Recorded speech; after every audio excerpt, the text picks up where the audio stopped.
Creí que mi esposo era un hombre tranquilo, hasta que vi a quien sí estaba dispuesto a defender. Nunca pensé que el problema con Marcos fuera su carácter. Al contrario, eso fue exactamente lo que me hizo confiar en él. Desde que empezamos a salir, me llamó la atención su manera de estar en el mundo. No alzaba la voz, no discutía por cosas pequeñas, no necesitaba imponerse para sentirse seguro. Yo venía de relaciones donde todo era intensidad, reproches lanzados al aire, conversaciones que terminaban agotándome. Con Marcos era distinto. Con él, el silencio no era castigo, parecía calma. No me gustan los conflictos, me dijo una noche, poco después de empezar. Prefiero evitar discusiones innecesarias. Con los años aprendí que muchas peleas se ganan no entrando en ellas. Lo dijo con convicción, sin dramatismo, yo lo escuché y pensé que estaba frente a alguien maduro, alguien que sabía elegir sus batallas. Alguien que no confundía carácter con confrontación. Cuando me pidió matrimonio, esa idea ya estaba profundamente instalada en mí, con él habría estabilidad. Durante los primeros meses de casados, todo parecía confirmarlo. En privado era atento, presente, afectuoso. Si yo dudaba, él me tranquilizaba. Si algo me incomodaba, me decía que lo hablaríamos luego, con calma, sin presiones. Me hacía sentir acompañada de una forma silenciosa, casi invisible, pero constante. El problema fue que esa versión de Marcos solo existía cuando estábamos solos. La primera vez que sentí algo extraño fue en una comida familiar, en casa de su hermana Beatriz. Estábamos todos alrededor de la mesa, Beatriz, su esposo Luis, algunos primos y Irene, una amiga de la familia que conocía a Marcos desde antes que yo. Irene no era una desconocida, siempre había estado ahí. Era cercana, simpática, de esas personas que se mueven con naturalidad en cualquier entorno. En medio de la conversación, alguien hizo un comentario innecesario sobre una decisión que yo había tomado esa semana. Nada abiertamente ofensivo, pero sí condescendiente. Sentí el golpe inmediato, ese que no se nota por fuera pero se instala en el pecho. Miré a Marcos, esperando algo. Una frase corta. Un gesto de incomodidad o cualquier cosa. Él bajó la mirada y siguió comiendo. No dije nada. Me repetí que no era grave. Que no valía la pena incomodar a nadie por un comentario mal medido. Más tarde, cuando estábamos solos en el auto, Marcos me tomó la mano. Lamento lo que pasó, me dijo. No quise empeorar el ambiente. Me sentí sola, respondí dolida. Estoy de tu lado, me aseguró. Solo que no era el momento. Le creí. Quise creerle. Lo inquietante fue darme cuenta de que ese no era el momento se repetía siempre que se trataba de mí, pero no cuando se trataba de Irene. Semanas después, en otra reunión, alguien hizo una observación incómoda sobre el trabajo de Irene. Esta vez, antes de que yo pudiera siquiera procesar la frase, Marcos intervino. No hables así, dijo, serio, casi molesto. Ella no tiene que justificarse con nadie. El silencio fue inmediato. Nadie discutió. Nadie se ofendió. El límite quedó claro. Yo me quedé quieta, con la sensación incómoda de haber visto algo que no sabía cómo nombrar. No eran celos. No era desconfianza. Era comparación. Esa frase, tan simple, tan directa, era exactamente la que yo había esperado escuchar tantas veces. A partir de ahí empecé a notar detalles que antes no veía o no quería ver. Cómo Marcos se inclinaba hacia adelante cuando Irene hablaba. Cómo estaba atento a su incomodidad. Cómo le preguntaba si estaba bien, si necesitaba algo. Una tarde, incluso, dejó de acompañarme a hacer unas diligencias porque Irene se sentía abrumada y necesitaba hablar. Volvió a casa horas después, tranquilo, como si nada. Gracias por estar, le escribió ella una noche, sin saber que yo estaba sentada a su lado. A veces siento que solo tú me entiendes. No era una infidelidad evidente. Era algo más difícil de explicar y, por eso mismo, más doloroso, una lealtad emocional que no me incluía. Esa noche entendí algo que me costó aceptar. Marcos sabía perfectamente cómo defender, cómo proteger, cómo incomodar a otros cuando lo consideraba necesario. Simplemente había decidido que conmigo no valía la pena hacerlo. No me dolió que cuidara a alguien más. Me dolió descubrir que siempre había sabido cómo hacerlo, y que yo nunca fui su prioridad cuando otros estaban mirando. Todavía no sabía cómo terminaría todo. Pero algo dentro de mí ya había cambiado. Porque el amor que solo existe en privado y se diluye frente a terceros no es refugio. Es exposición. Y yo estaba cansada de quedarme sola en medio de todos. Actualización 1. Cuando el silencio empezó a tener destinatario. Después de aquella noche, no hubo una discusión inmediata ni una conversación definitiva. Marcos siguió siendo el mismo en casa, atento, educado, aparentemente dispuesto a escuchar. Pero algo era diferente. No porque hubiera decidido desconfiar, sino porque empecé a mirar con más atención. La siguiente reunión fue en casa de Beatriz, su hermana. Yo llegué con la idea de observar sin intervenir, de no reaccionar de forma impulsiva. Irene ya estaba allí cuando entramos. Sentada en la cocina, riéndose con Beatriz, como si ese espacio también le perteneciera. Marcos la saludó con un abrazo breve pero cercano. No fue exagerado. Fue natural. Demasiado natural. Durante la comida, la conversación giró hacia decisiones prácticas, trabajo, horarios, planes. En algún momento mencioné un cambio que había hecho en mi rutina laboral. Luis, mi cuñado, levantó las cejas y soltó un comentario que sonó más a corrección que a curiosidad. ¿Y estás segura de que eso es sostenible?, dijo. A veces conviene pensar más a largo plazo. No fue agresivo. Fue peor, fue condescendiente. Sentí ese calor incómodo subir por el cuello. Miré a Marcos de reojo. Él siguió cortando su comida, como si no hubiera escuchado nada. Lo he pensado bastante, respondí yo misma. Es una decisión consciente. La conversación siguió, pero algo se quedó suspendido en el aire. Yo ya conocía esa sensación. La de haber tenido que defenderme sola otra vez. Minutos después, Irene comentó algo sobre un proyecto personal que estaba considerando. Beatriz hizo una observación similar a la que me habían hecho a mí, casi con las mismas palabras. Marcos reaccionó de inmediato. No creo que sea justo cuestionarla así, dijo. Irene es una profesional que sabe perfectamente lo que hace. El silencio fue instantáneo. Beatriz se encogió de hombros. Luis no respondió. El tema cambió. Yo bajé la mirada, no por vergüenza, sino por claridad. No había forma de seguir diciéndome que eran situaciones distintas. El patrón era demasiado evidente. De regreso a casa, no hablé. Marcos tampoco. Cuando estacionó, me tomó la mano, como solía hacer después de esas reuniones. Sé que a veces mi familia puede ser pesada, dijo. No quiero que te afecte. Solté una risa corta, sin humor. Lo que me afecta no es lo que dicen, respondí. Es que nunca digas nada. Suspiró, como si yo estuviera pidiéndole algo excesivo. No quería crear un conflicto, repitió. Esa frase ya no me tranquilizaba, sino todo lo contrario. Los días siguientes empecé a notar detalles que antes me parecían irrelevantes. Mensajes de Irene a distintas horas. Comentarios que Marcos hacía en voz alta mientras respondía. Está muy sensible hoy, decía. La pasaron mal en el trabajo. Le dije que no se dejara minimizar, añadía otra vez. Nadie tiene derecho a hablarle así. Una tarde llegué a casa antes de lo habitual. Marcos estaba en la sala, hablando por teléfono. No levantó la voz, pero tampoco bajó el tono. No, no tienes que aguantar eso, le decía.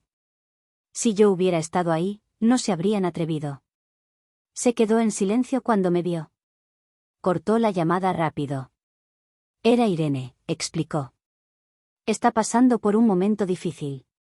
Lo noto, respondí, más tranquila de lo que me sentía. Esa noche revisé mentalmente las últimas semanas. Recordé cuántas veces yo había dicho, no importa, déjalo así, no vale la pena. Cuántas veces había ajustado mi incomodidad para no incomodar a otros. Y cuántas veces Marcos había estado listo para intervenir, solo que no conmigo. No solo me sentía engañada. Me sentía desplazada. Un sábado por la mañana, mientras organizábamos unas cosas en casa, su teléfono vibró varias veces seguidas sobre la mesa. Marcos estaba en el baño. No lo tomé para revisar nada. La pantalla se encendió sola. Irene. Gracias por ayer, decía el mensaje. Me hizo bien saber que estabas ahí. No había nada explícito. No hacía falta, igual aquellos mensajes habían dado en la herida abierta. Cuando Marcos volvió, notó mi expresión. ¿Todo bien?, preguntó. Sí, respondí. Solo estoy cansada. No mentía. Estaba cansada de sostener una relación donde el apoyo parecía condicionado al público. Cansada de que el silencio siempre tuviera el mismo destinatario. Esa noche entendí algo que me dolió más de lo que esperaba. Marcos no era un hombre que evitara los conflictos. Era un hombre que elegía cuáles valía la pena enfrentar. Y yo, claramente, no estaba en esa lista. Actualización 2. Cuando la cercanía dejó de ser solo emocional. No confronté a Marcos de inmediato. No porque no tuviera preguntas, sino porque ya había aprendido cómo funcionaban esas conversaciones. Él escuchaba, asentía, encontraba las palabras justas para calmarme, y luego nada cambiaba. No quería otra charla que terminara archivada bajo la etiqueta de malentendido. Así que observé. La cercanía con Irene empezó a ocupar espacios que antes eran nuestros. No de forma abrupta, sino progresiva, casi imperceptible si uno no prestaba atención. Llamadas que se extendían más de lo necesario. Mensajes que interrumpían cenas. Cambios de planes explicados a medias. Una tarde llegué a casa y encontré a Marcos reorganizando la agenda del fin de semana. El domingo voy a ayudar a Irene con una mudanza, me dijo sin levantar la vista. ¿Estás sola con eso? Habíamos quedado en ir a ver a mis padres, respondí. Lo sé, dijo. Pero esto es importante. Está bastante sobrepasada. No fue una discusión. Fue una decisión tomada, donde yo no tenía nada que decir. Yo asentí, más por cansancio que por acuerdo. Esa fue la primera vez que sentí que algo se desplazaba oficialmente, que yo dejaba de ser el punto de referencia. Días después, en otra reunión familiar, Irene llegó tarde. Cuando entró, el ambiente cambió.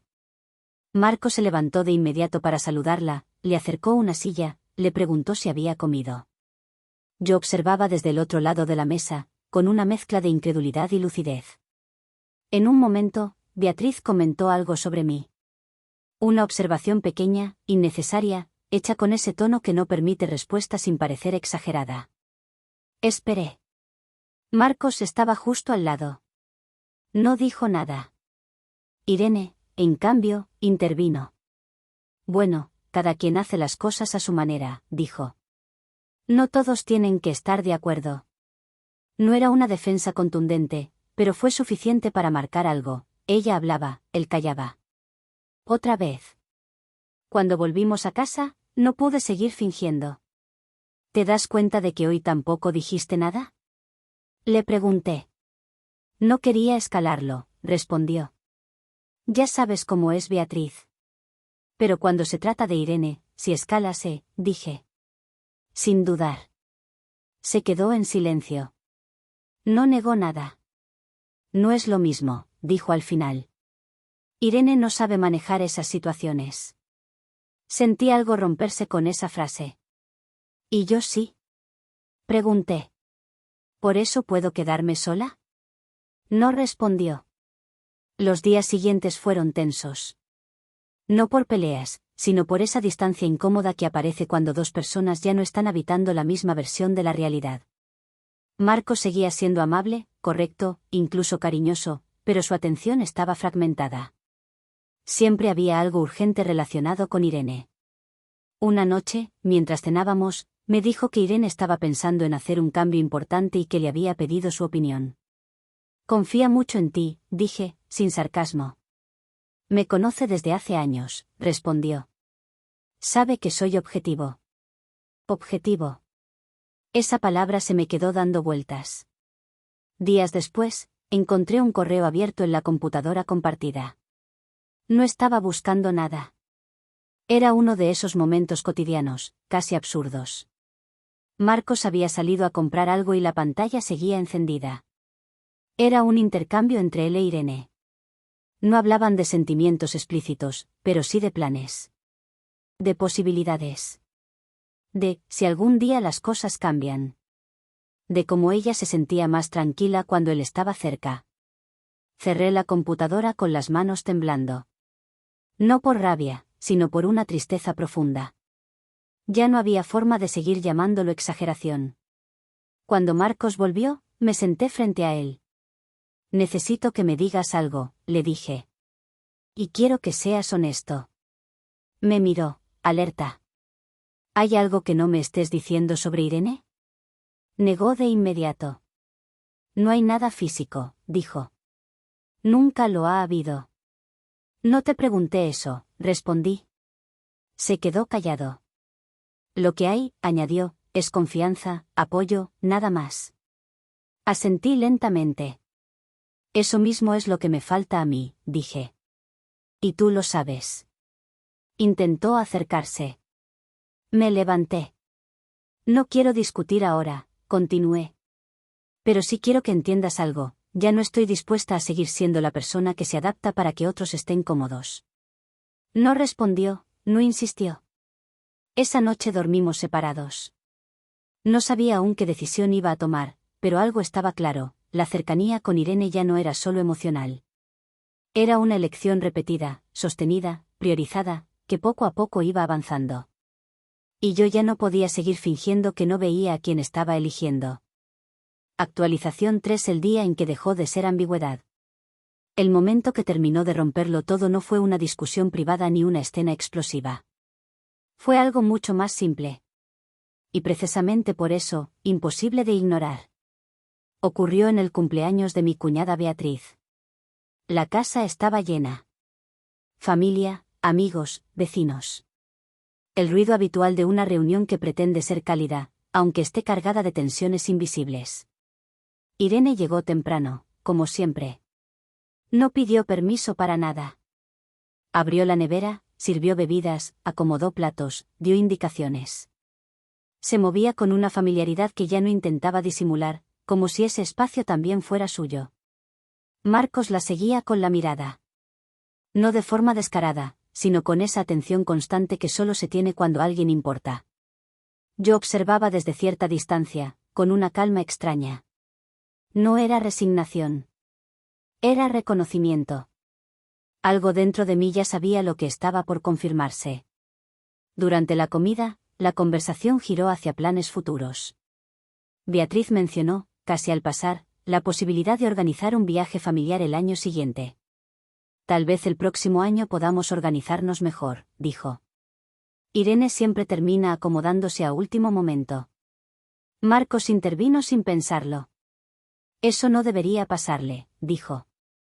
Si se organiza con tiempo, yo puedo ayudarla a cuadrar todo. La frase fue pequeña. Nadie reaccionó. Nadie discutió. Pero en mí produjo un efecto devastador. No porque ofreciera ayuda, sino porque asumía un lugar que nunca había ocupado conmigo en público. Un lugar de respaldo visible. Minutos después, alguien comentó una decisión laboral que yo había tomado recientemente. El tono fue el de siempre, una corrección disfrazada de preocupación. No sé si es lo más conveniente, dijo Luis, el esposo de Beatriz. A veces conviene pensar más en la estabilidad. Sentí el impacto inmediato. Miré a Marcos. Estaba a mi lado. Tenía la oportunidad perfecta. No dijo nada. Respiré hondo y respondí con educación. No quería una escena. No necesitaba defenderme. Lo que necesitaba, en ese instante, era confirmación. La confirmación llegó enseguida. Irene mencionó una dificultad personal, algo incómodo que había vivido días antes. Beatriz hizo un comentario torpe, sin demasiada intención, pero innecesario. Marcos reaccionó de inmediato. Eso no es justo, dijo, firme. No tienes por qué aguantar ese tipo de comentarios. El silencio fue total. El límite quedó claro. Otra vez. Y esta vez no sentí dolor. Sentí certeza. No hablé durante el resto de la reunión. No porque estuviera herida, sino porque ya no había nada que discutir. Cuando nos despedimos, Marcos me preguntó si estaba bien. Asentí. No era mentira. Me sentía extrañamente tranquila. En el auto, el silencio se prolongó varios minutos. Hoy fue incómodo, dijo finalmente. No quise armar un problema. Lo miré. No con enojo. No con tristeza. Con una serenidad que a mí misma me sorprendió. No fue incómodo, respondí. Fue claro. Intentó explicarse. Dijo que las situaciones no eran iguales. Que yo sabía manejarme. Que Irene necesitaba más apoyo. Que no había mala intención. Cada argumento sonaba conocido. Ensayado. Insuficiente. No me duele que la defiendas, le dije. Me duele entender que sabes hacerlo. Se quedó en silencio. Por primera vez, no buscó una respuesta inmediata. Algo en su expresión cambió. No fue culpa. Fue miedo. ¿Qué estás diciendo? Preguntó, más bajo. Estoy diciendo que ya entendí, respondí. Y cuando uno entiende, ya no puede fingir. Esa noche casi no dormimos. No discutimos. No gritamos. Fue peor. Fue una noche llena de intentos torpes de acercamiento, de silencios largos, de respiraciones contenidas. El duelo había empezado antes de que la relación terminara oficialmente. Ese es el duelo más cruel, el que se vive al lado de la persona que ya sabes que vas a perder. A la mañana siguiente, le dije que necesitaba irme. No fue un ultimátum. No fue una amenaza. Fue una constatación. No quiero seguir en un lugar donde tengo que justificar por qué merezco ser defendida, le dije. Donde el cuidado se reparte de forma selectiva. Ahí fue cuando realmente lo entendió. Su rostro cambió. Su voz también. Espera, dijo. No puedes decidir esto así. Por primera vez, no intentó mantener la calma. Podemos ir a terapia, añadió. Puedo hablar con mi familia. Puedo cambiar. Puedo poner límites. Te prometo que esta vez sí. Lo escuché con atención. No con desprecio. Con una tristeza profunda. Eso es lo que duele, respondí. ¿Qué sabes exactamente qué hacer, solo que nunca lo hiciste? Intentó tocarme. No lo dejé. No quiero perderte, dijo, casi suplicante. No así. Ya me perdiste hace tiempo, respondí. Solo que recién ahora te diste cuenta. Hablamos del divorcio esa misma mañana. No fue una conversación ordenada ni fría. Fue torpe, cargada de silencios, de frases que no encontraban dónde caer. Él preguntaba si había otra oportunidad. Yo explicaba, una y otra vez, que el amor también se agota cuando uno deja de sentirse respaldado. Dame tiempo, pidió. Te juro que voy a demostrarte que puedo ser distinto. No le dije que no le creía. Le dije algo peor. No quiero quedarme a comprobarlo, respondí. Porque no quiero seguir esperando algo que siempre llega tarde. Me fui con lo necesario. Sin escenas. Sin despedidas largas. Sin promesas de volver a hablar cuando estuviéramos más tranquilos. La tranquilidad, entendí, no siempre es paz. A veces es renuncia. Con el tiempo comprendí algo que me llevó años a aceptar: el amor no se mide por lo que se dice en privado, sino por lo que se sostiene cuando otros miran. Y quien te ama de verdad no te deja sola frente a nadie. No perdí un matrimonio ese día. Perdí una ambigüedad que me estaba consumiendo. Y por primera vez en mucho tiempo, me sentí protegida. Por mí misma.